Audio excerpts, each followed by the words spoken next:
So I'll do a brief introduction of our guests. So Jasmine's debut feature, Firecrackers, premiered at TIFF in 2018, earning critical acclaim and a Canadian Screen Award for Best Director. Her latest short, Motherland, inspired by her family's experience during the 1979 Iran hostage crisis, has continued her festival's success, winning top honors at multiple festivals. Thank you for being here. Thank you for having me. Moving down the line, Andrea is a respected leader in arts and communications with 30 years of experience championing Canadian content and creators. As founder of Touchwood PR, she's built one of Canada's top boutique PR firms, representing major industry players like Netflix, Cineplex, and Telefilm. Thanks for coming. Simone is an established Toronto-based producer and co-founder of Film Farm. As I mentioned, she is known for championing both emerging and established talent and producers' bold and visionary films. Her credits include Sarah Polley's Away From Her, Brian De Palma's Redacted, and multiple collaborations with Adam McGoyan, including most recently Seven Veils. Thank you for joining us.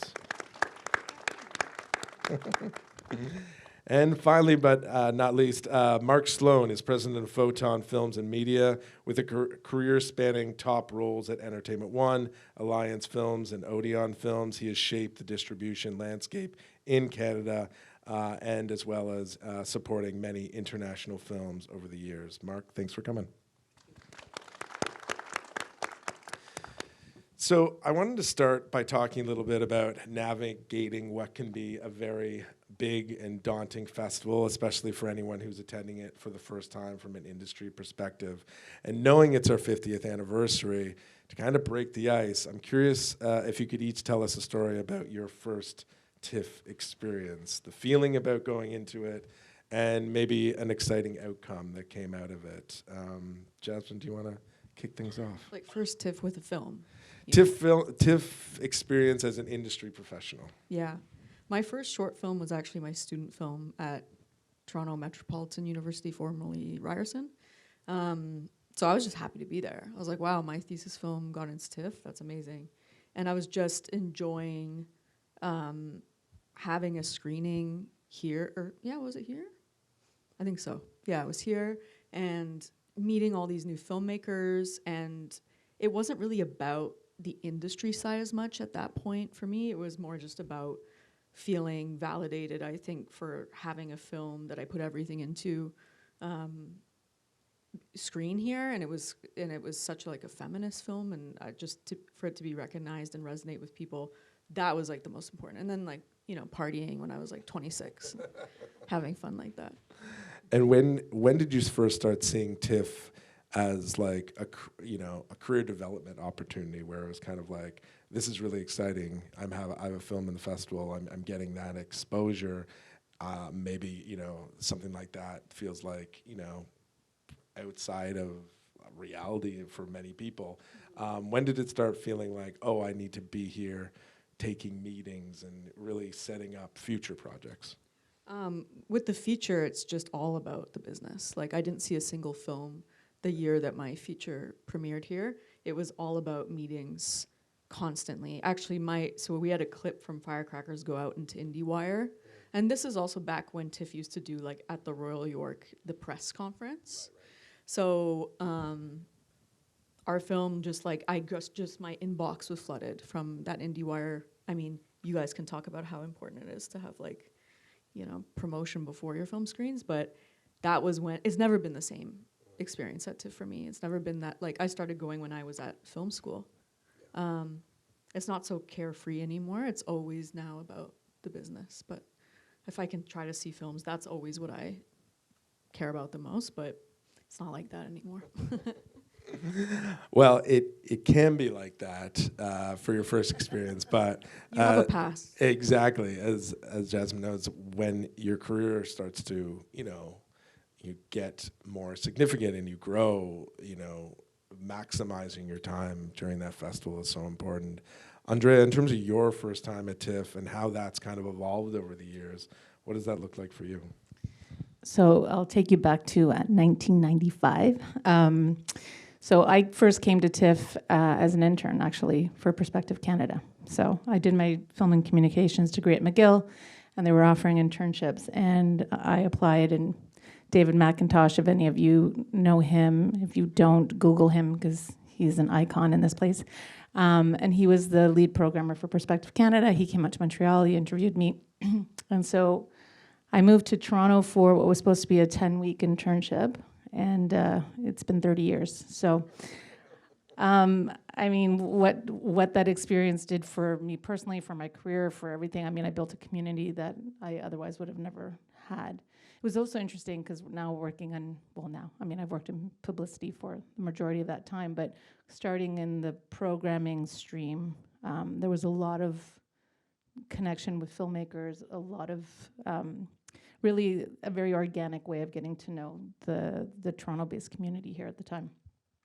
So, I mean, I've been in and out of TIFF institution itself 3 times. So I did come back later in 2001 and ran the communications department here for about 8 festivals. That was when we were still at 2 Carlton, so when there was duct tape on the carpet and was not quite this fancy.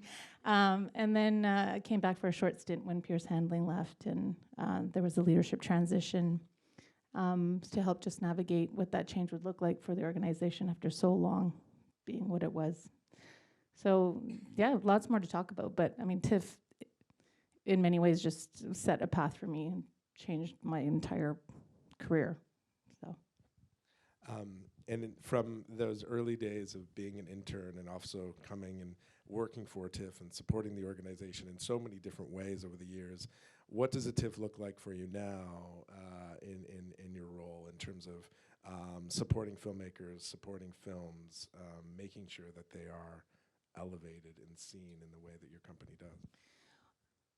Well, that's a pretty layered. That's a layered question, but I think it from the industry has changed obviously over that course of time. We were talking about this earlier, how just the existence of cell phones has changed everything. You know, just in the way that people are able to walk through the festival as filmmakers or actors, it's a different experience for them than what it used to be. When up at Yorkville, talent used to walk around the streets no problem with no interference whatsoever. It was one of the most favorite things that they liked to do when they came to Toronto. Obviously, that's not the fault of Toronto, that's the fault of technology, so, you know, that's changed. But I feel, you know, working with the biggest difference that we have between the past and now is just the media landscape has changed completely. So working with filmmakers now has to be extremely, very, very strategic. You can't just throw a wide net, because that net can't be that wide, because there's not that much film criticism happening these days. So you have to get, you know, creative in how you approach it. Yeah, and we will definitely circle back on that because I think it's a really interesting subject to dig into.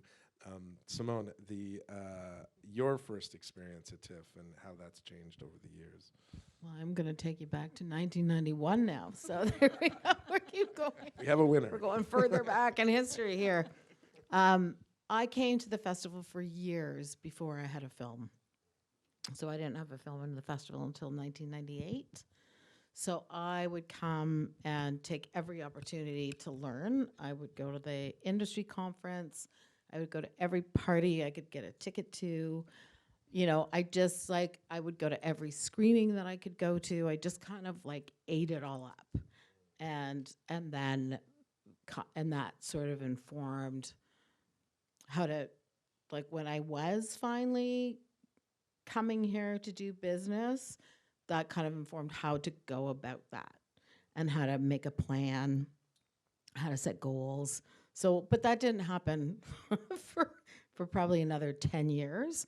And in the meantime, I just got to really enjoy it. So I had a lot of fun. Yes, thankfully there were no cell phones, no pictures. And it just, like, to me, TIFF is just part of like kind of who I am in a way, right? My city, like my career. Everybody I knew worked at TIFF at some point. You know, I did with my partner Jennifer Weiss. We did the first 3 years of the Talent Lab in the early 2000s. So yeah, TIFF has been a big part of my journey. Yeah, and I mentioned the expansion of the market in terms of all of our talent development labs being part of it. You know, none of that would have been possible without the establishment of these talent development labs in those early years, which we thank you for, because these talent development labs, especially our Filmmakers lab that has transformed into Directors lab, which was one of our kind of first core labs that we ever did, has really established and supported the careers of what I think now is around 750 alumni across all of our development programs, and it's quite a feat to be, you know, part of that at such a, you know, early stage. So thank you. And Mark, your first festival experience and how that's changed to today. So I'll take you back to 19. Nowadays I'm a theatrical distributor and I do acquisitions. But then I came up as a junior publicist. That was my first role. I did a mat leave coverage, and I was brought in as a junior publicist, working for the company that was then called Alliance Releasing, that would go on to be Alliance Atlantis, Alliance Films, and all those things. And back in those days, we had like so many films, like it was ridiculous. Like the company would have 12 or 15 or 20 films in the festival. So the more senior publicists would nab all of the good ones, like the ones with George Clooney and whatever. And the junior publicists got the arty European directors. But I, like Andrea, was a graduate of film and communication theory from McGill. It wasn't useful per se as a degree, but it definitely gave me a grounding in that kind of arty-farty film stuff, and I was in heaven. My first assignment was the German director Margarita von Trotta and the American director Jim Jarmusch. Wow. And I mean, right? But of course in the 90s he wasn't that, but it was still like I was in like geek film heaven. And the festival, as Andrea said, at that time was situated around Bay Street up at Bloor and Young. There were a lot of theaters that aren't there anymore that were the home base, and there was a bistro called Bistro 990, everybody will remember, on Bay Street across from what was then the Sutton Place Hotel, which was, I'm doing that thing, by the way, old people do, where I tell you all the stuff that used to be somewhere, where the Sutton Place Hotel used to be at the corner of Bay and Wellesley. Yeah, I know that. Yeah, where the Safeway used to be, and where the, and as like I guess I was probably 21 years old or something like that, you would get sat at the table to fill up a seat. Like, you know, you were taking care of the publicist, and all the big shots would come, and there would be like an extra seat, and so your job was to sit there. And so lunch after lunch, I used to get to go to Bistro 990 and sit with all of these amazing filmmakers. And I didn't say a word, but I got to listen and take it all in and do this kind of stuff. And I think that was where I was like, this is the business for me. I can't believe this is a job. Amazing. Well, thank you all. I wanted to kind of dig into the experience of a filmmaker and a producer's experience in terms of prepping for the festival and what that looks like. And, you know, there's two experiences at a very early stage. You find out that the film you're working on is getting in, or you find out that it doesn't. Two very different experiences.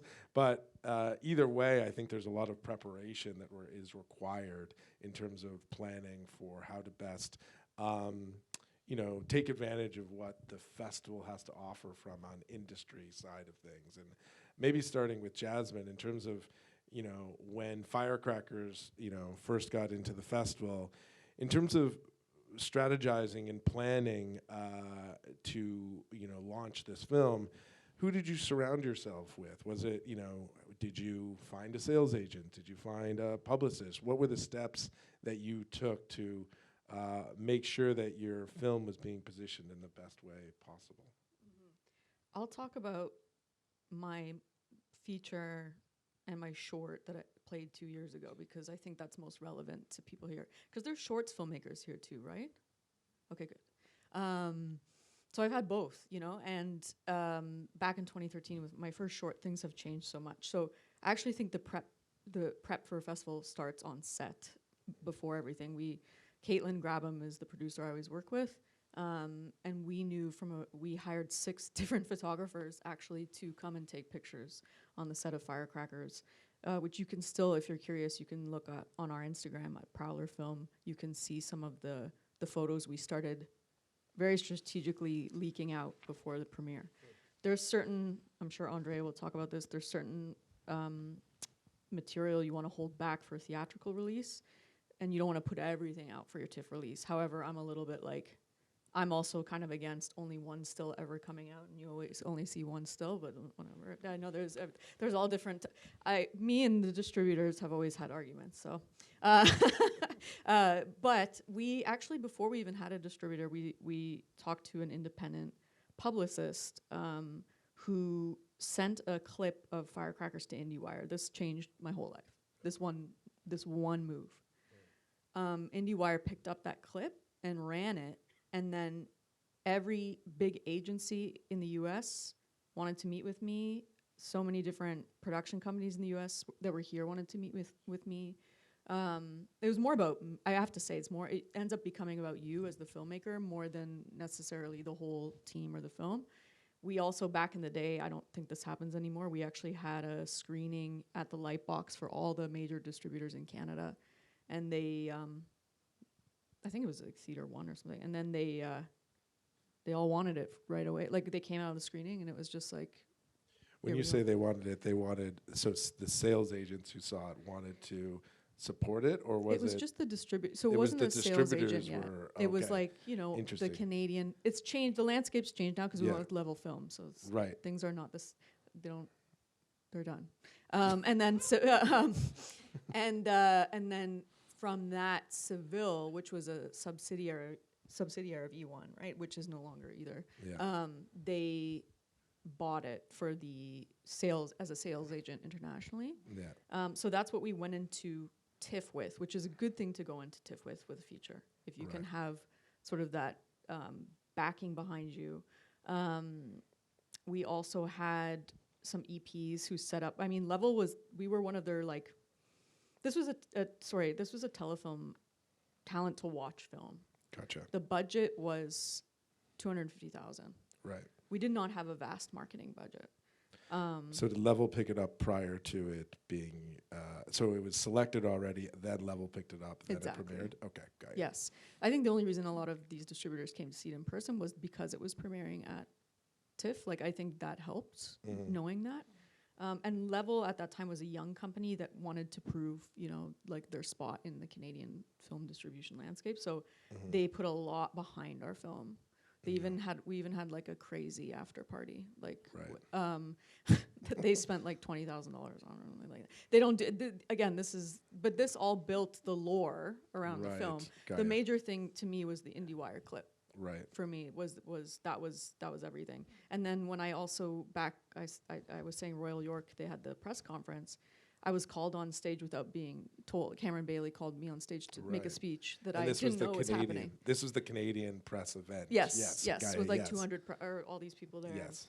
They're like, oh yeah, here's Jasmine to make a speech. So there was like, and I was Surprise. like, oh, news to me. I didn't know I was making a speech. So it's like, I think there was all these like little things that started happening that put me a little bit in the spotlight. And I think the film itself, the way we captured, we didn't just like hire any set photographer. We hired film photographers to capture the essence of that movie. That movie had a strong visual Yeah. language, so it was good. It was a very like promotable vibe. Also, one of the lead star got into the TIFF Rising Stars. Right, of So course. it was yeah. all this. There was a lot going on Yeah. that made it stand out. It's Yeah. like you want to try and with a feature, you want to do sort of try to get in early. Don't wait too late. Don't wait until like the week before the festival to start strategizing. Right. Yeah, and it also feels like, based on what you said, it's kind of like lean into those opportunities, like lean Yeah. into the spotlight. If Cameron calls you on stage and surprises you at a press Yeah, don't conference, be like, I'm good. yeah, no, you just Lean into those opportunities, Yeah. lean into being seen. The Rising Stars connection, I think, is a good one because it really allowed more people to have eyeballs on what you were doing and your Yeah. vision. Simone, on the producer side of things, in the build-up to festival, I kind of want to talk a little bit about the importance of having, whether you, with your films, that you have a sales agent involved in terms of coming to the festival and looking to sell not only to a Canadian distributor, but looking for your film to be seen internationally. And when does that process usually start for you and the films? I'm sure it differs from one to the other. It's very different from one to the other, and I think your whole strategy and your goal for what you want to accomplish at the festival is very much based on who's already involved. Do you Right. have you know, if it's a larger film, you're going to have your Canadian distributor already. You're going to have your Canadian financiers. You know, do you have a sales agent? Do you have a U.S. distributor already? Do you have other, you know, like, have you sold anywhere internationally? Like, what's your goal? And so if it's, you know, to find a sales agent, then that's what you're focusing in on. And then, you know, you try to do special screenings for them, but you also try to get them out to the cinema, because that's where they get to experience the film with the audience. So that's a really important aspect of the festival for when, you know, if you're trying to sell things, is you want people to see it with an audience. That happens a little bit less these days, I think. But, you know, if I'm working with like Mark on something, then it's very much a collaboration between the producer and the distributor and maybe the sales agent then. So you all have kind of different objectives, and then the filmmaker might have like another objective, and it feels like you're constantly trying to balance what all those objectives are as well as your own. So, you know, it's like you want to get into the festival so badly, or whatever festival it is that you've sort of targeted. You want to get in so badly, and then when you do, you're like, oh shit, there is so much that is gonna happen now, right? And then it's like the jockeying for position and time and day, and you know, it's like there's so much that does go into it. And you're right, you do start prepping your like marketing material on set. Like that's, but to me, it's like your marketing strategy happens long before that. You know, like when you're financing, when you're looking for financing, when you're thinking about this film and the life it's gonna have and the image that you have in your head of what's gonna happen like after it's finished, your whole festival strategy should be part of that.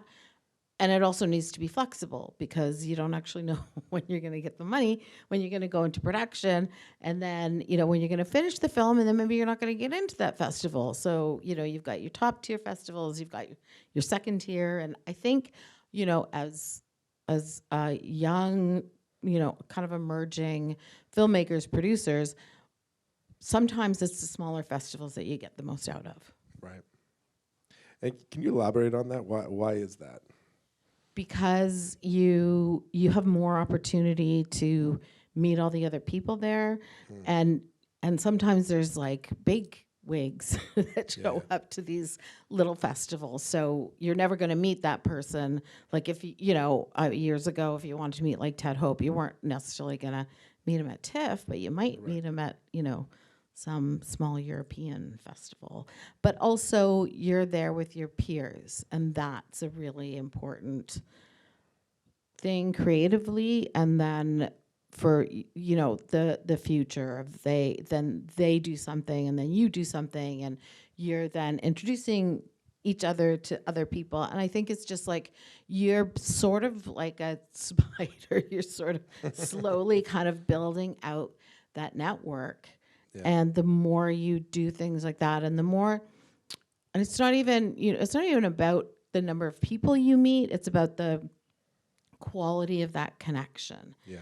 And, you know, I always thought, okay, if I, like, even, you know, if I was like at Cannes and I had a film premiering there and it was all going well, which it doesn't always do, but let's say it was, if I walked away with 2 really great connections of people that I was gonna see, like, or keep in touch with, and, you know, and I knew at some point we were gonna work together, like, I thought that was a success. Yeah, I think that's a really great point, and it comes up a lot at the boot camps that we host, this idea of when you're doing your first market and festival, you know, one can put a lot of pressure on themselves, you know, to overfill their meeting schedule, to you know, set too many goals for themselves, and that can be overwhelming, and that can cause, you know, day-to-day stress. And I think Simone makes this great point about this idea of like manageable goals and really impactful connections, because those impactful connections,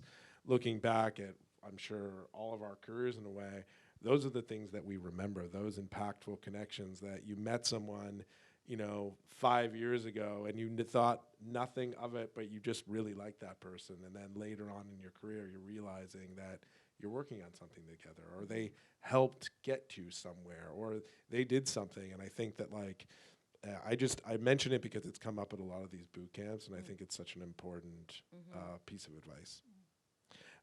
Mark, I feel like all this conversation about the Canadian distributor landscape, I feel like you could do a TED Talk on it right now. I won't put you on that spot, but I do want to know the role of the Canadian distributor, and what are you looking for when you are, let's say you're looking for a film at the festival instead of coming into the festival with a film that you were distributing.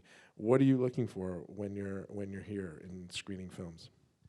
So we as distributors track every film that will be in the festival, both like the official selection in the festival, as well as everything that's in what is currently the unofficial TIFF market and will eventually be the official one. In other words, the agents and the sales agents have sent us scripts, clips, and other information in August that helps us get ready to sort of attack the festival.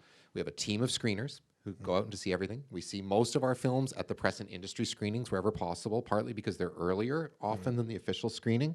And if you want to make a bid, you can't wait until the following Thursday to make your bids. But if necessary, we also go to all the public screenings.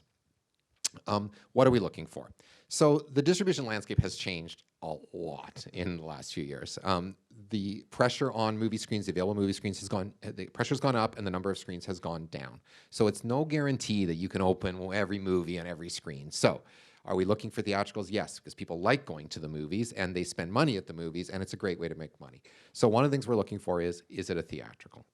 2, is it got any marketing hooks? And those hooks can be a great director, something controversial about the story itself. Obviously, the actors are in the film, or it can be manufactured by using clever techniques, much like Jasmin was referring to, where you start to seed and build things.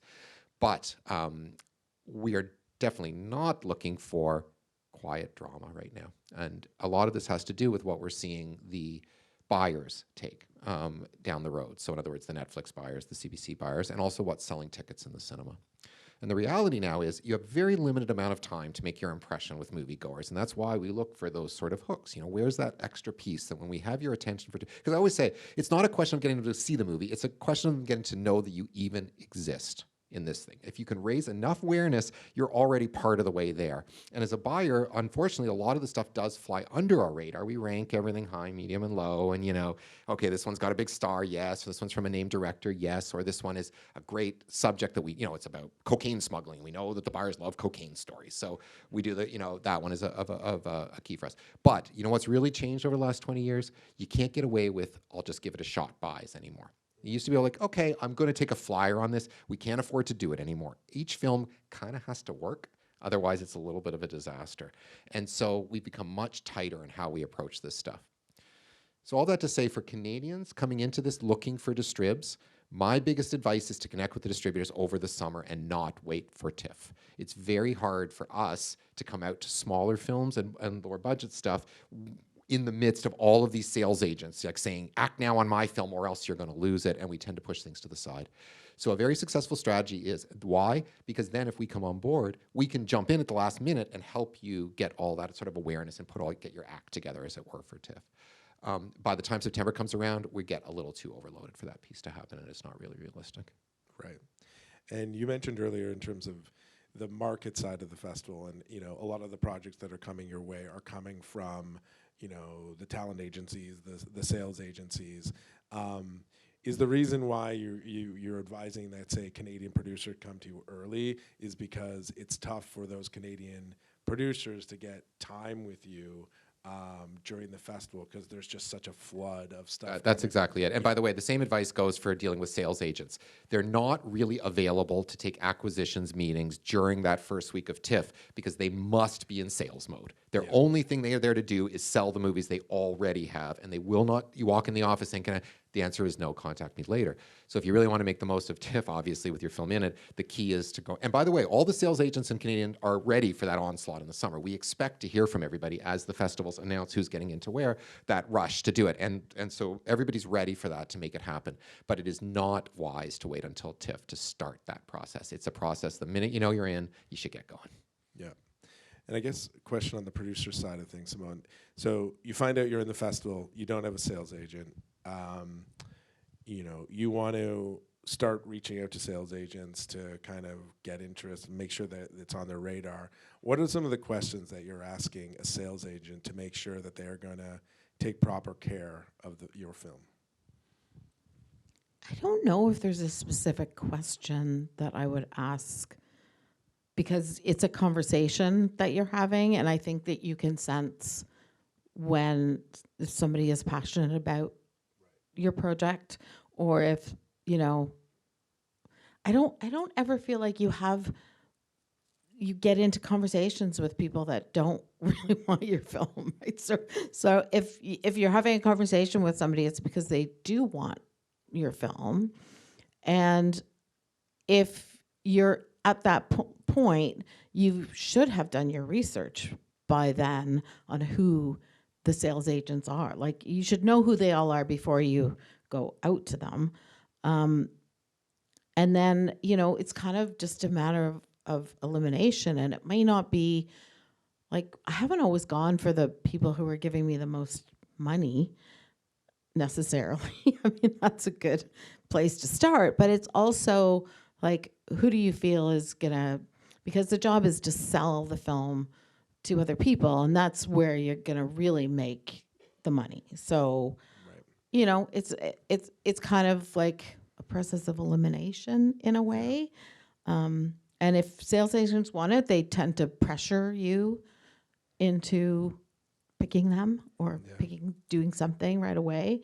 So, you know, I don't know. It's so unique to each circumstance, and I think sometimes you just have to trust your gut and your instinct on things. When you were mentioning doing a bit of research, making sure you understand kind of who you're working with, who you're going into a meeting with, the said sales company, whether it's an international US, is that research really around like seeing what other films they've represented, what other directors, who they've kind of Absolutely. Okay. And, like, you know, before the internet, you just, like, you did that by watching films, Right. which is still one of the best ways to do it, is, you know, the films that you love and you love watching, like, look at the credits. See who the distributors are, see who the sales agents are. I mean, it's so much easier now to do that kind of research, but it helps to watch the films and not just know the films, you know, Right. because I think that sometimes is key. And also, it's just a great way to get inspired yourself if you're going to be doing research. In addition to bringing on a sales agent to a project, I wanted to talk about bringing on a publicist to a project. And Andrea, your recommendations in terms of when that should be happening in this kind of road to festival. Well, I think it depends on what your scenario is, because there's a few ways of going into a festival. You can go in without a Canadian distributor. If you have a Canadian distributor, the likelihood is they already have a publicist. If you're going in with just a sales agent, then yes, you definitely want to have a publicist on side at that point. I think ideally, I mean, we've worked on projects where we're working on them from production. We're straight through to festival, straight through to theatrical, and then VOD, etc. So ideally, you're looking for a publicist along that way that's going to help you navigate the festival landscape and to know which festivals are the good festivals for my film. So similarly, you want someone who's passionate about your project. That's number one key. Having a publicist, especially if you're hiring an independent publicist and you're not going through a distributor, et cetera, is very much, you have to connect. That person has to care. Any agency, boutique agency in Toronto or anywhere else, we all have the same contact list, okay? So, like, the media is the media. It's really who is gonna get behind your project and really treat it the way you want them to treat it.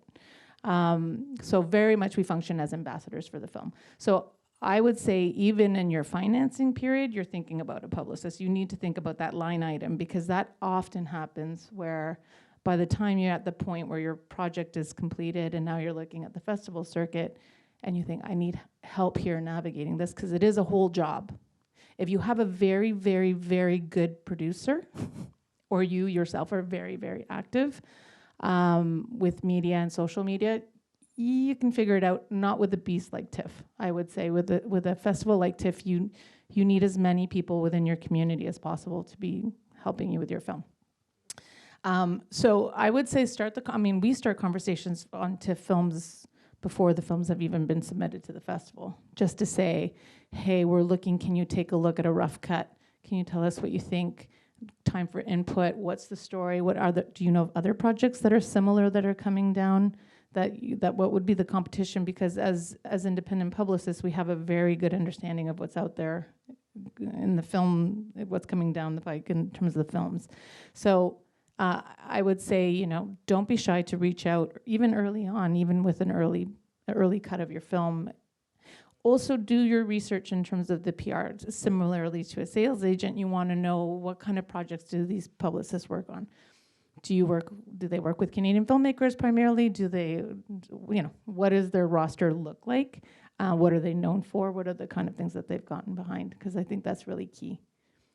And Jasmine, you were mentioning earlier this idea of like, when you had the film in the festival, it was, it felt a little bit more about putting you in a spotlight. And Andrea, from a publicity side of things, how are you making decisions in terms of like putting a spotlight on the project, or say the emerging filmmaker behind the project, or say the cast? Like, what does that decision-making process look like? Because I'm sure it varies from project to project. It does, and it really comes down to the goals that you have going into a festival. So, for example, if you have a Canadian distributor on board, the likelihood is they don't want anything to run on your film during a festival, because they're trying to bank everything possible for the theatrical release.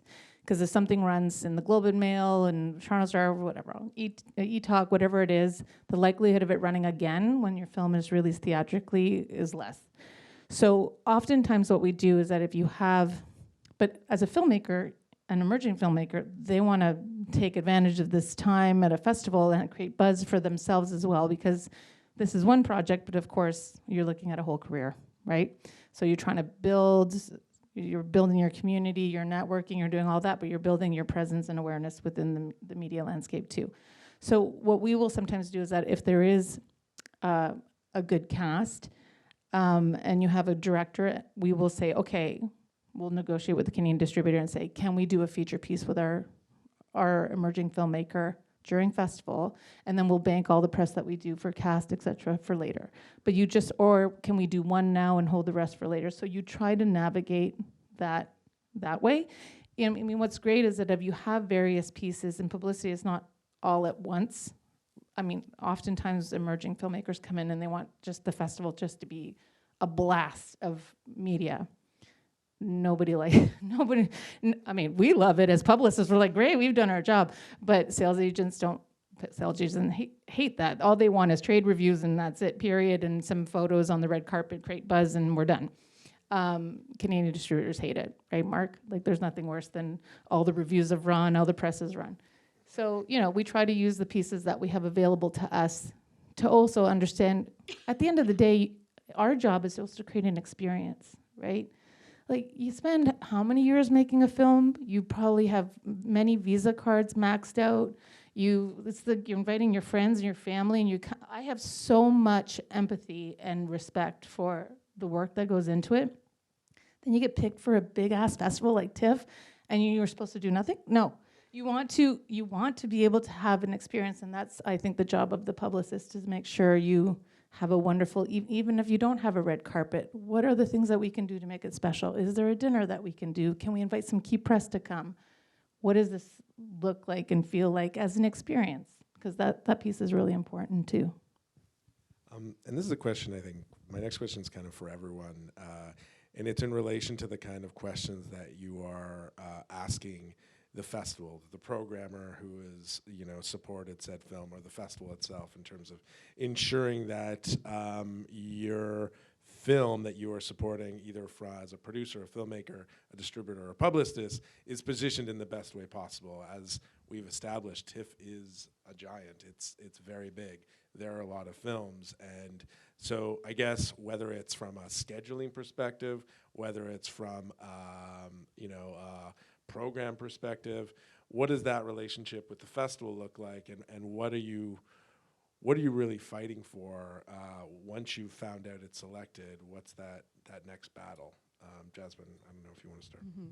I'm going to address shorts as well as features, because I feel like there's a lot of shorts people here that the feature discussion is like doesn't apply to you at all almost.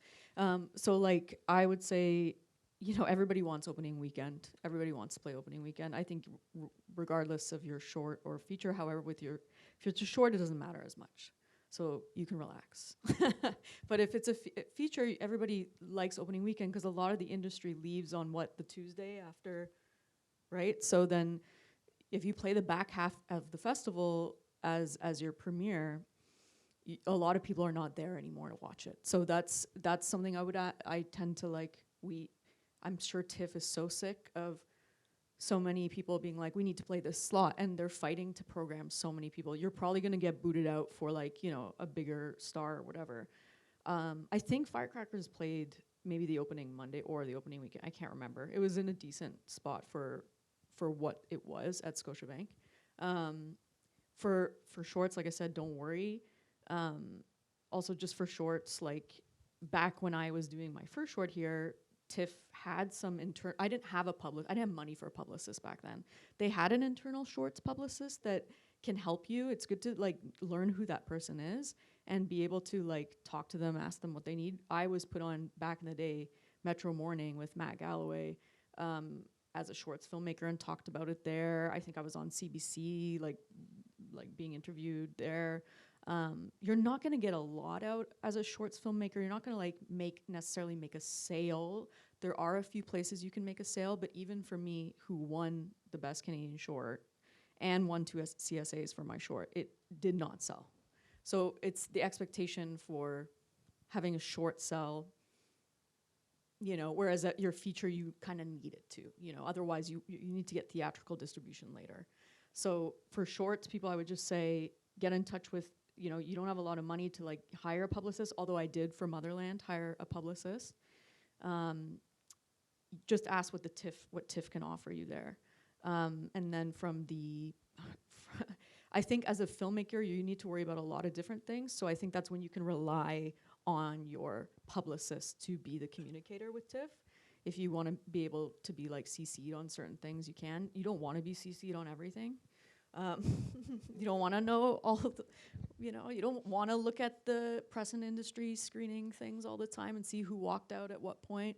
So like I would just say stay on top of it and also be prepared to be in the spotlight. Like there's some filmmakers who are like, I just want to make my film and shrink away, but this is what sells the film. If there's no star in your film, perhaps you have made a quiet drama. This is your intro to the industry. This is about you. What is your voice? Who are you? Everybody's getting to know you now. So even if you're not making huge sales, it's about your introduction to the world. I do want to jump back to the shorts thing, but I'm curious, Andrea, your thoughts on the festival relationship, or if you want to jump into anything. Yeah, Jasmine said. well, I think opening weekend is, everybody covets opening weekend, and for us, it's a little bit of a nightmare, to be honest, because and I understand the reasoning for it, because yes, the sales agents all leave, but the sales agents, the work is not on getting it an opening weekend. The work is before, because like exactly what Mark was saying about making sure that, distributors, sales agents, et cetera, are aware of your film. It's the same thing with the media.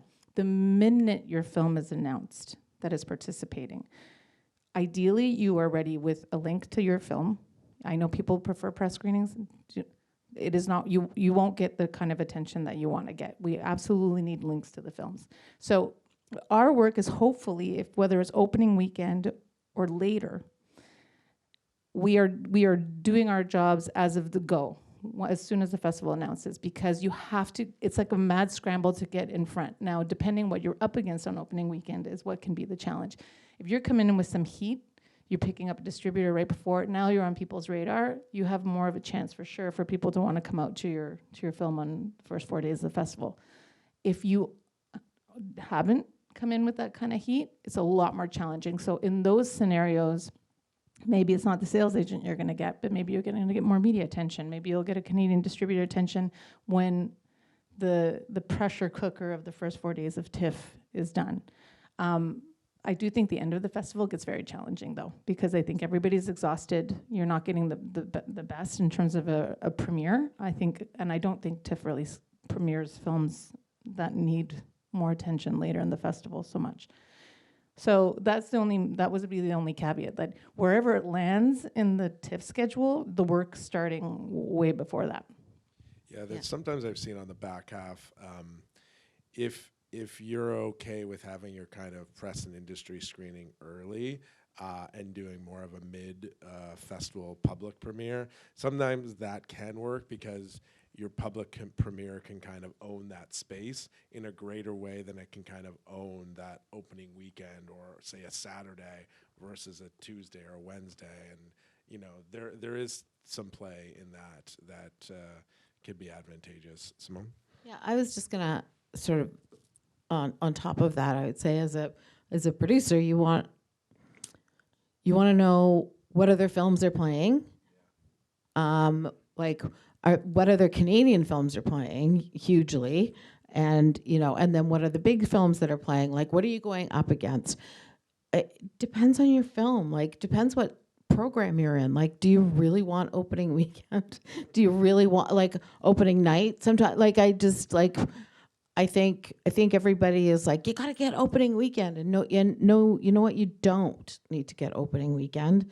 In fact, you may be better Tuesday or Wednesday, Thursday. Wednesday's if a great day. Wednesday is a great day. Like, it really, it's kind of, and if you have done the work before the festival, which you kind of should have done, then you're not the pressure isn't as much on that, and you can maybe get a little bit more out of the festival and use more days for meetings. Or there's a lot of programming that goes on over the first beginning of the festival. If you're an emerging filmmaker or producer, take advantage of all of that stuff, because you're also in a position where you're like, hey, I got a film in the festival. People are more likely to meet with you. So because once your film, once you're within a couple of days of your film screening, that's all you are doing. So you can't really, take advantage as much.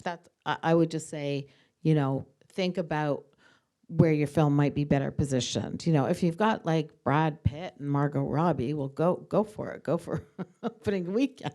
But if you don't, you might want to look at some other things. Yeah, makes sense. And then Mark, as a Canadian distributor, I'm sure the kind of the conversations with the festival are a little different, and you're also planning for a theatrical release of the film in which you want to ensure that you have that box office success, and having, say, 5 public screenings at the festival is building awareness, but it's not happening with your box office. What do those conversations look like for you? Are you suggesting TIFF's going to start paying us rental? We're wide open for that discussion. We'll take that up after. So to Jeff's point, yeah, we try to insist on 2 screenings. One public screening, it's your fancy one, and then your repeat screening, and then cut it off there. For just the fact is, as distributor, we don't get any of the box office at TIFF, and so for just plain old simple money-making reasons, we try to restrict that. Having said that, there's always flexibility sometimes. Sometimes a film needs that 3rd public screening for the sake of awareness building. But I would like to pick up on a couple of things Jasmin said, because I thought they were really astute. One is on the short film piece. No, we don't go to see the short film screenings. But when we're considering a feature film, we do look at short films made by first-time feature filmmakers to get a sense of their prowess and how they approach, the filmmaking craft and stuff. So I would say that it is always worth highlighting those things to us, even if we're not necessarily screening them during TIFF. Then about the comment that you made, Jasmine, about everybody leaving town on Tuesday, that is actually correct. It's the senior international buyers that clear out, and even the sales agents start to clear out by the Wednesday. However, to Jeff's point, there is something about the international piece kind of evaporates, but the local piece starts to really take over. And one of the great things is on opening weekend, while nobody wants to pay attention, I think what you said, Andrea, all of a sudden, as a local, you get lots of attention. You can have lots of fun. You can throw a party that people attend. And so depending on who your audience is, if you can get a presidency screening early enough for the buyers, and then do your second half piece, I actually think you can get a good balance depending on your size. It's extremely hard to get anybody to care because in addition to all of the regular film screenings that are going on, is a lot of the studios run junkets during TIFF as well. So if there's a big Hollywood movie that's opening like TIFF out of like a gala and then it's opening publicly like 3 weeks later, they'll run their junkets, which will pull a lot of the journalists out and off into another location for the entire day. So now they're out of commission on top of it. So you're really piling up the stuff that's against you in terms of getting attention. So I think there is an argument for that second half depending what you're looking for. And one final thing to keep in mind about that first and second half thing, if you do want the US guys, it is in your interest to be there earlier because they really do clear out. They leave a couple of junior guys behind to screen. But then what happens is if they like the movie, instead of getting their boss to rush and see the next screening with an audience, you have to send a DCP to some guy in an office who's watching it while he also looks at his laptop and other stuff, and you're going to get less attention. So there is an excitement building thing in that first half that I think for the kinds of films that need it, it is worth it. And just to add on to the global industry, I think leaving on the Tuesday, I think one of the things that we've seen is like it is very expensive for kind of these buyers to do the big festival circuit and to spend more than 5 days in any market. As part of our market strategy, we will start investing in ensuring that buyers are staying longer so that, as you saw from our market dates, the market dates are going to be the first 7 days of the festival. And our goal, and we know it's going to take time, but our goal is to make sure that those global buyers are staying longer than they have been because, as everyone's mentioned, it's the average right now is a 5-day stay, and it is advantageous in terms of building sales and opportunity at the festival for those buyers to stay longer and have more time to see both films in official selection that are for sale, but also films outside of official selection that say, if you are in a situation where your film does not get into the festival, there is plenty of opportunities to showcase that film at TIFF as part of our market screening programs, or simply by kind of establishing connections while you're here and making these meetings.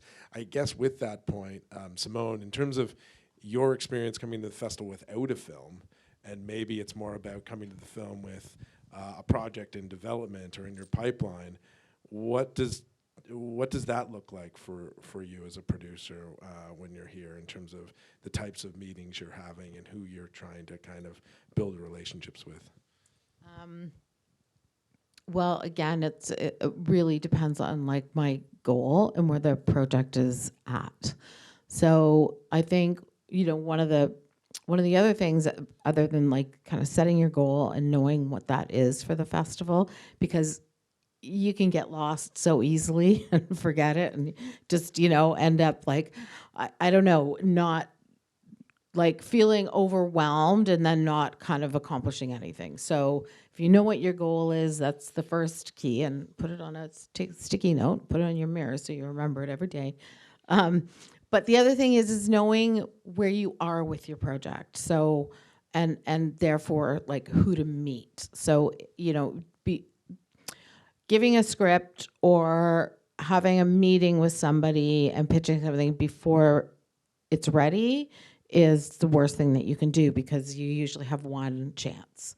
So use that wisely. So if it's if you're just kind of getting to know who people are, then you might want to go watch somebody at in the industry conference, or if maybe you're trying to just meet agents because you're trying to get like cast attached, or maybe it's about distributors. So if it's you know, if you live in Toronto and you're trying to meet with Canadian distributors, it might not be the best time to try to do it is during TIFF. Maybe that's when you want to sort of focus on the Americans, but you know, you're also going to have to be really, like, you're going to have to know what days, you know, you can sort of aim for that and be flexible because schedules change all the time, and also be persistent without stalkery. So, you know, like I know it all sounds very like, oh, well, just do this and just do that. And it's, you know, and it's hard work. Like the festival can be fun, but it's not just fun. Like you really have to like get up early and do your thing. But, you know, if you get invited to a cool party, then go to that. Just don't get super wasted and make an ass of yourself. You know, just take every opportunity you can, but also like look at like what if you're trying to finance a film, it might be easier or better for your film if you do something like the international financing forum, or there's the co-production markets. You know, there's speed dating. There's like so many things that are going on, and you need to take some time and identify what that is. You know, if you're, you know, when you're starting out, like the other great thing to do is just go see movies of your fellow Canadians and see like who are they working with, like who can I work with. If I'm a producer, that's what I'm doing. I'm going to all the Canadian films I possibly can to see, you know, who I might want to work with. I mean, I did, you know, like that's still something that I might want to do, but you know, I think, sorry, I'm rambling, but I think it's just about your goal. Like, what's your goal? Where's your project? What stage are you at? And focus your, you know, your strategy on that. I'm going to throw it to the audience shortly, but I did want to end with one question, and hopefully everyone can answer.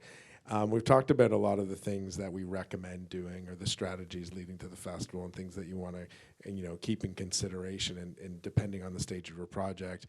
I thought I'd end it on the one thing that you shouldn't do, and I'm sure you each have advice on this. You know, looking back at your career and saying, you know, what did I wish I knew, you know, then that I know now, that, you know, whether it was yourself or recommending someone else not to do. I'll start. One thing I see every year is we have a delegates list that we have online for anyone who has an industry pass. You can essentially download a delegates list of everyone who's attending the festival, and you have access to their contact information to reach out, as Simone mentioned, and, you know, spark a conversation, have a meeting. I think what's really important to that is really do your research around the people on that list and the companies, and really back to Simone's point of like, what is your real intention? And when you're reaching out to these people, do it with real intention. What sometimes happens is people want to fish with a giant net, and so they will email everyone on that list a very generic email that looks as if it's been created by AI saying we want to connect. I get these emails all the time. I'm sure many of you do too. That would be my kind of number one no-no of like, when you're going to a festival, really ensure that you're very intentional in that research and who you're reaching out to. Because if there's intention in that email, the person on the other end of it will see it and say, oh, okay, I might make time for this. Or if I don't have time during the festival, I'll try afterwards. So that was mine, but I'm not sure if you have your own. Mark, I don't know if you have a thing not to do that you would recommend for people. I actually want to just go back to what Jasmin said earlier and just really highlight that idea of not missing an opportunity to network and talk to people. There's, you know, if you're an introvert, if you're a wallflower, you just have to suck it up. Everybody is there to talk to people and meet people. Tons of people are in the exact same boat as you. That person fiddling with their drink at a party somewhere is looking to talk to somebody. And if you screw up your nerve and start talking to people, you will be amazed how, this is a networking place. People are here to network. You will be amazed how everybody immediately responds to that effort when you make it. And I think the most important no-no is do not go home with regrets. I'm going to sort of build on that a little bit. And and say, rather than a don't do, but a do is you belong here as much as anybody else. Like, just be confident in, you know, who you are and what you're doing, and, you know, don't like, and go to that party and talk to people and make that effort. And, you know, like, just don't, you know, I think everybody has a bit of that, like, kind of like fakers complex in a way, like imposter syndrome, like, I shouldn't be here, like, I don't know anybody, like, whatever. Go to the party, talk to people. That's exactly what everybody's here for. I will give you a big don't, because I work in PR. So social media, friends, please clean up your social media before you enter a festival. Make sure there's nothing on there that you wouldn't want to share with the world. If it's on social media, it can be in the media. Just so you know, even if it's your own Facebook page or your Instagram or your TikTok, whatever you're putting out there can be repurposed as any journalist wants to. So it's not private information any longer. So that is a very big one. Secondly, going back to in terms of connecting and meeting people, etc., don't be on private. If you have an Instagram, make it public so that people can connect with you, because that's a lot of the way that that's happening now, is that people will look you up on Instagram and want to connect. So, you know, put it on private after, but I would say during the duration of the festival, you want to be somewhat accessible, because someone might want to spark a conversation with you that way. But just be careful with what you're putting out there, and as long as it's something that you can stand by and really believe in, then all good. It's not about censorship, it's just about making sure that what you said or did 5-10 years ago is still relevant to you today. I was going to ask for examples, but I won't. Jasmine. Because when it's on, and one note's very important, once it's on social media, we cannot correct it. Right. We can correct print, we can correct many things, but we cannot correct social media.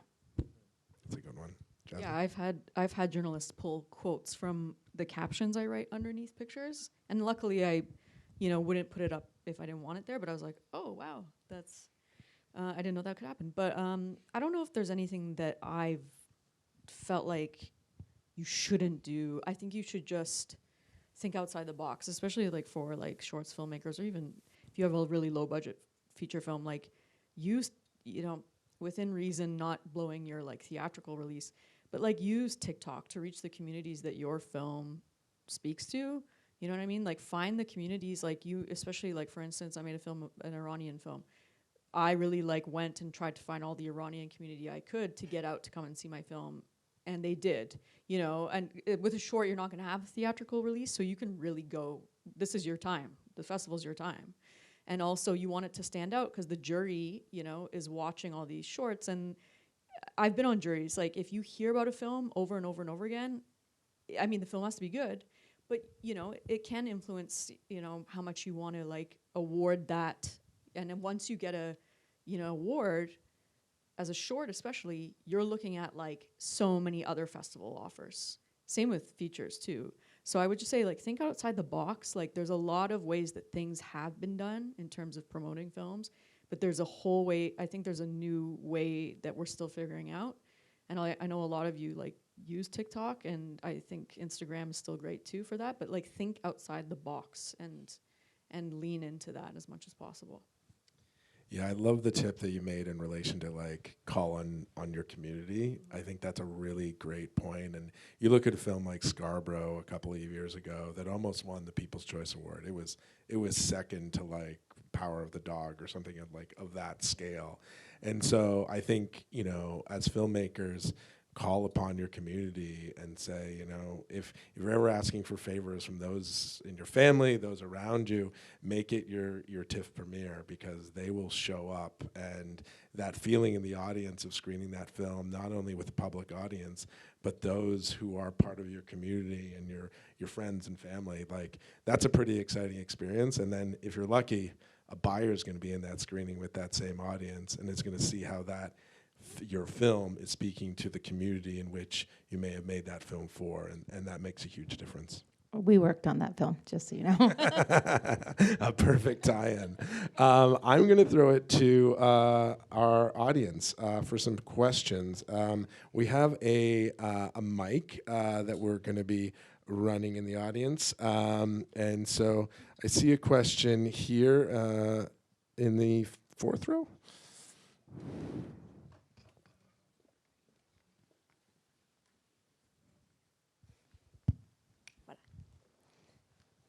Well, I guess I'll stand. All right. Well, hello, bonjour.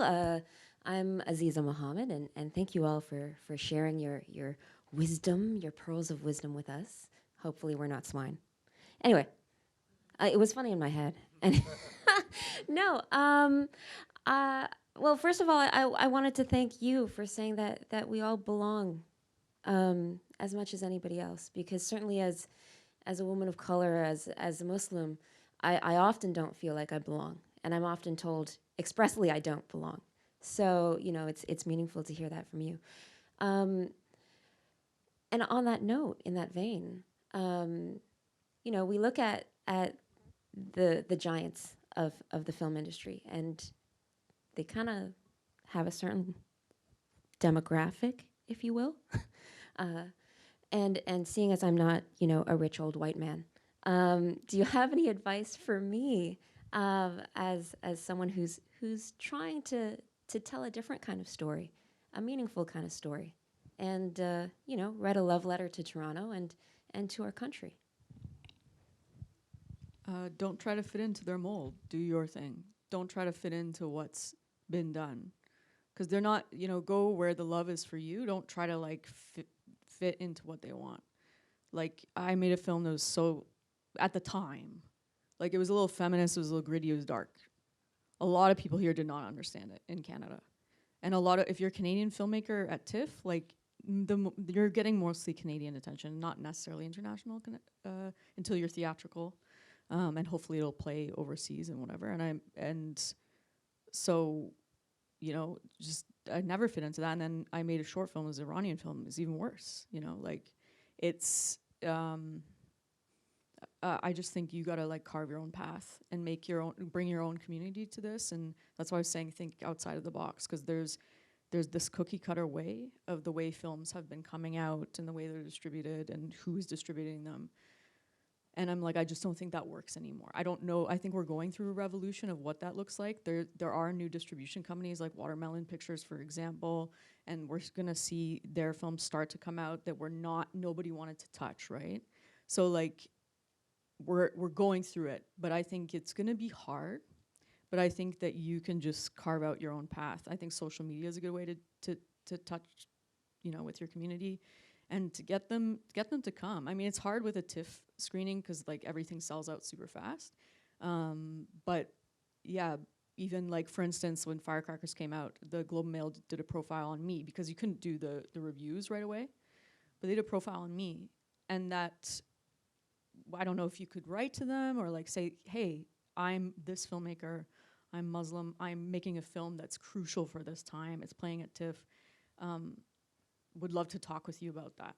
If you get a profile, I mean, Zarar Khan did that with In Flames. I mean, he played at Cannes, but you know, like that's his profile. It was about him. It was about what, not so much even just the film, but what does he stand for?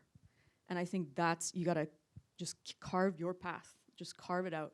It's very overwhelming at the beginning. The more you're in it, the more you're just like, the more you don't give a fuck. But it's like at the beginning, it's like you get you're a little, you know, it can be overwhelming. But I would just add that I think the media are interested in different stories. I think the system still is the old white guy, for sure. But I think that's changing. I think, well, I know it's changing. In 30 years, like you can really feel that it's not what it used to be. And in terms, like from a PR perspective, you know, telling stories of people of color is something that we're working on all the time. And the media are very interested in those stories. So I think you have to just find someone who also, and it's not about, it's about storytelling at the end of the day. That's what fundamentally it comes down to. So if you're telling a good story, if you're telling a story that's moving people or making people laugh or whatever it is that you're telling. You just need to find the people that are going to share that on your behalf, right? To create a pathway for you to them. But I will say on the media side, we're very encouraged by the very few that are out there. We're encouraged by what they're doing. There's a question over here.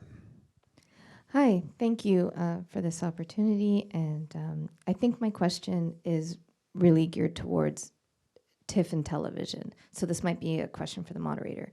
In the most recent years, TIFF has really embraced television and done the TIFF Series Accelerator. I had the pleasure of doing it in 2023. And last year and the year previous when I was at TIFF, I noticed how much TV was premiering at press screenings, had also had screenings that rivaled film screenings. And so now where television has in some ways, I don't want to say surpassed film, but it's very much competing, and the artistry and the filmmaking is there. What would TIFF suggest for TV and TV creators and TV screenwriters and people coming into the festival this year? That's a great question, and thank you for the question. It's perfectly directed, to be honest. So, in addition to overseeing industry and theatrical, I also program series at the festival, and our program devoted to series, which is called Prime Time, is in its 10th anniversary this year. So, TIFF and festivals like South by were very early adopters to make space for series at the festival. And one of the reasons we did it was very much around supporting the creative vision behind these stories, whether it's in film or series. And I think the program has expanded from a mere 3 to 4 slots in its early years to now it's 10 slots in total. And as you mentioned, we also have a series accelerator program that's in its 3rd year that is supported by the Canadian Media Fund. And I will say one of the great successes of that program is that we're seeing a lot of projects getting greenlit out of that program, more so than some of our film programs, because the focus of that program is really to kind of get a project off the ground and seen. So as you probably saw in the clip on the sizzle reel in relation to the market, series is going to be a big part of that future. And I think, film has always been at the core of what this festival is, but we're building the market side of what we're doing to be very future thinking and very much being able to kind of evolve with where we see the industry going. And the idea of bringing decision makers and storytellers together, whichever medium they're working in, that's what's really exciting. And we've seen, similar to Jasmine's story around this idea of being seen and recognized as a creative voice. I think that's really important to bring serious decision makers here to connect with those working in film to say, I want to champion your next project, whether it's in the film space or in the series space. So with all that said, that's kind of the direction we're going. And this year, the program has a mix between world premieres, international premieres, and it's around 50% North American and 50% international for those who might not be as familiar with it. But I will say it's come a long way, and it's probably our youngest program that we have. Yeah. There's a question back there. Yes. Hi. Forget this is loud. So sometimes, when it comes to being a low-budget filmmaker, you're operating on borrowed time. And so this is kind of a two-pronged question. One, within the Canadian funding system, are any of you aware of any kinds of opportunities via the CMF or Telefilm when it comes to marketing and promotion to help with some of this? Because we all know about Anora. So it's sometimes finding your way out there, yes, via TikTok, social media, that kind of thing is great, but sometimes it is a rich man's game. So that's the first question. And then secondly to that, let's say a low-budget film is working with a publicist. Are there things that the filmmakers can do to kind of ease the the job in general, because they're probably not paying you as much money as like some of the bigger projects that are like already have Canadian distribution, that kind of thing. So if you take on a project, is it like, oh, okay, like this is our hit list of 10 people we would love to talk to or be featured by? Like, what are the things that filmmakers can do if they don't have a lot of money to help you do your job as a publicist, because you have bigger fish to fry that are paying you more money? Does someone want to start with the telephone question that's maybe more familiar with the marketing dollars? Mark, do you want to tackle that one? So in answer to your question, there aren't many marketing subsidy programs in Canada. However, Telefilm does operate a loan program for distributors. So basically, they put up 75% of the cash up front of your P&A, your prints and advertising budget, which we call it P&A, of course. It encapsulates all of our expenses. It has to get paid back, but it does allow distributors to spend more money up front. The other thing I recommend, if you have a little bit more of a budget in your international co-production, there are some international funds that will support the release in Canada. So for instance, the BFI will support a British-Canadian co-production with marketing dollars that you can apply for to them. And then finally, to the point that Andrea made about starting your work on set, as a filmmaker, what you can do is deliver as much stuff as possible to the distributor that doesn't require them to spend money on non-public facing activities. So you want the distributor out there working the public on your behalf. If you can bring a quality set of stills that we don't have to fix up, key art samples that we can build on, you know, for festival use, and those kinds of things that will reduce the way we spend money on that stuff and spend it more out front, you'll get more bang for your buck. And then, Andrea, do you want to tackle the second question? So what I would say is, hopefully when you're working with a publicist, you're not negotiating those kind of tasks, right?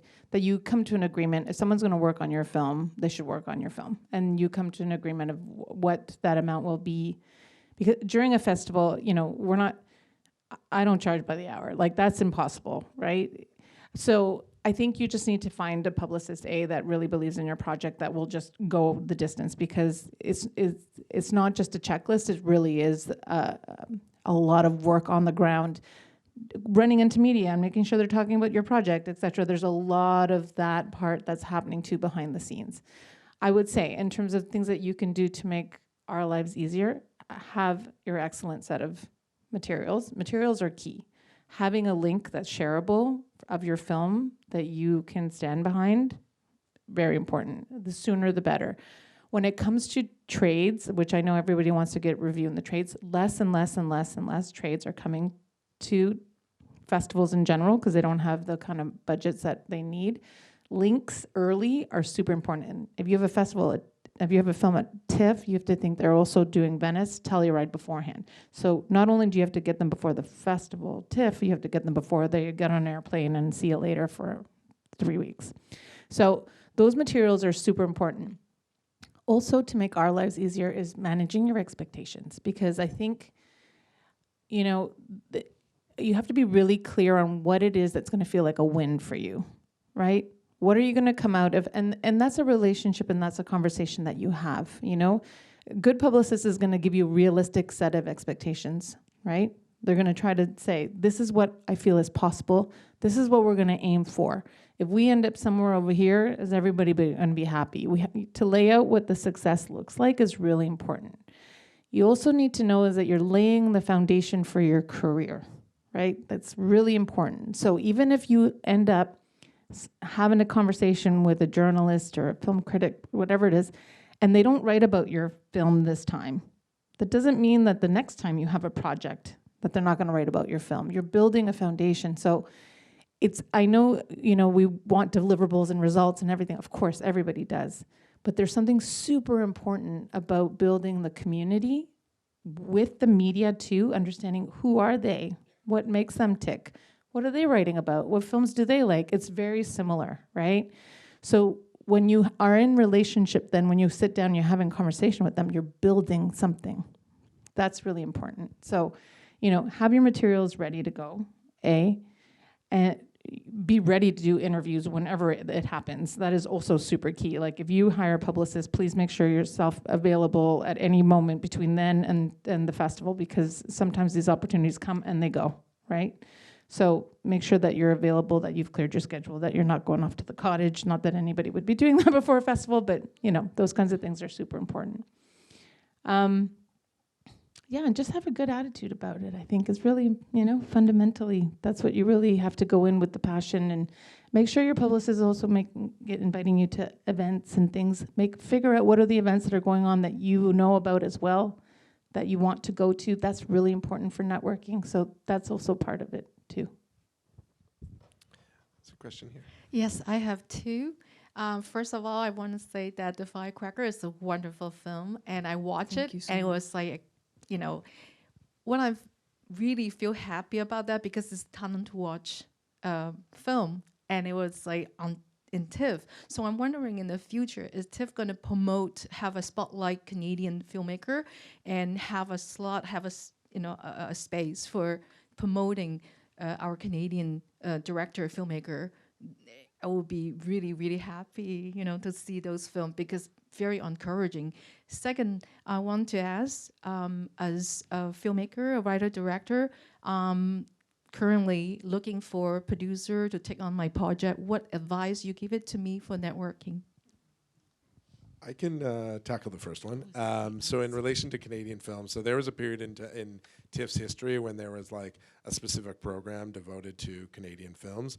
We moved away from that, like many curatorial organizations, to ensure that Canadian films had the same, there was the same number of Canadian films, or even more, but they were across all of our sections, from galas to primetime series to shorts to discovery. So that's how we treat Canadian films now.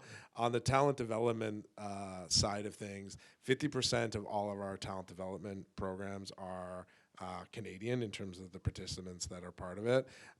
And the same goes for our conference and conversation. So, ensuring that Canadian filmmakers, producers are not only being, on stage as kind of mentors and guest speakers, but they're also being highlighted as kind of, the future of our industry, not just in Canada, but globally, is very important to us. And so that's been a big part of TIFF's mission over really, the 50 years of our existence. But I will say that's kind of where things stand now on the Canadian, support of creators and films.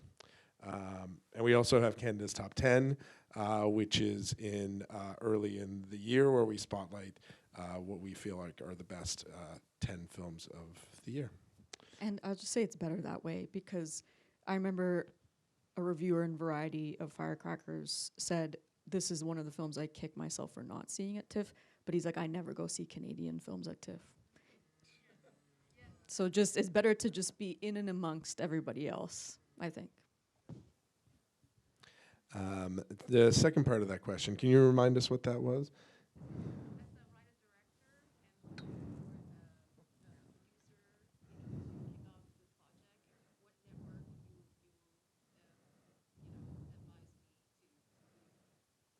Maybe that's a question for Jasmine or Simone in relation to kind of connecting with a producer if you're a filmmaker, and how to best do that. Well, I think as we're talking specifically about TIFF, is that looking at the programs that they have and looking at the programs that other organizations have around TIFF. Ontario Creates does a lot of things, and being ready to sort of meet people, knowing what your project is, like knowing how to talk about your project without going on about your project. Just having the gumption to go up and talk to people at events, if there's like networking events, which there always is. So I think it's being prepared, and like, are there specific people that you want to meet? Like maybe, you should know, like, who are the Canadian producers? Who are the producers that are producing films that are like the films that you want to make? And seeking those people out and trying to maybe find out where you can go. Like if there's a telefilm party, maybe finding out, are they going to be there? Like maybe, I don't know. I'm sorry. I'm like, I don't know, because there are opportunities. You just have to be willing to kind of take them, and also know how to talk about yourself and your projects in a way that's engaging. So what made me think of something in terms of a piece of advice, and it gets back to kind of when you're planning your meeting schedule at TIFF and connecting with people. I often see people kind of look through a delegates list or an outline of who to meet with, and they're looking at these companies and they're saying, CEO, yes please, CEO, yes please, CEO, yes please. And I would advise actually connecting, really paying attention to their title. Is it someone that is looking to build talent relations with emerging directors? Is it someone who's, looking to, acquire films of a certain type?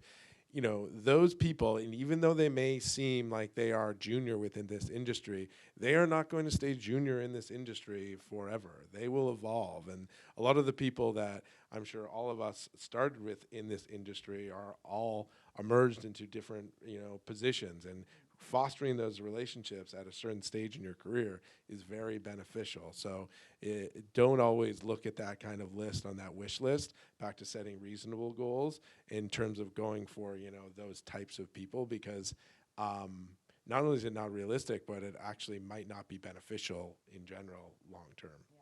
I would say a lot of the people who were assistants when I was an assistant, and then, we got to know each other really well, but then we weren't assistants for very long. And then we started helping each other, get things done within, it's very, so I would completely agree with that. You don't need to meet the person who is, highest up on the chain of command. I would actually add, you're going to cheese off the acquisition executive. Right. If you skip over them and you kind of try to go to their boss and stuff, it's the best way to alienate acquisitions, folks. Yes. Good point. We have time for one more question. I see the mic over here. Good afternoon.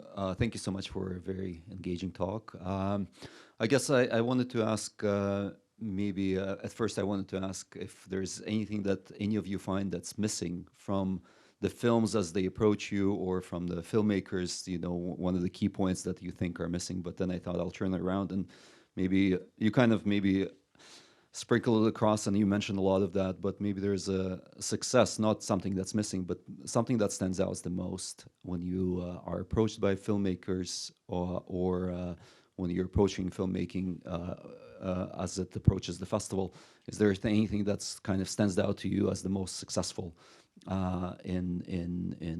that makes it successful, not just for the film and the filmmaker, but for you as well in your each kind of industry? Thank you.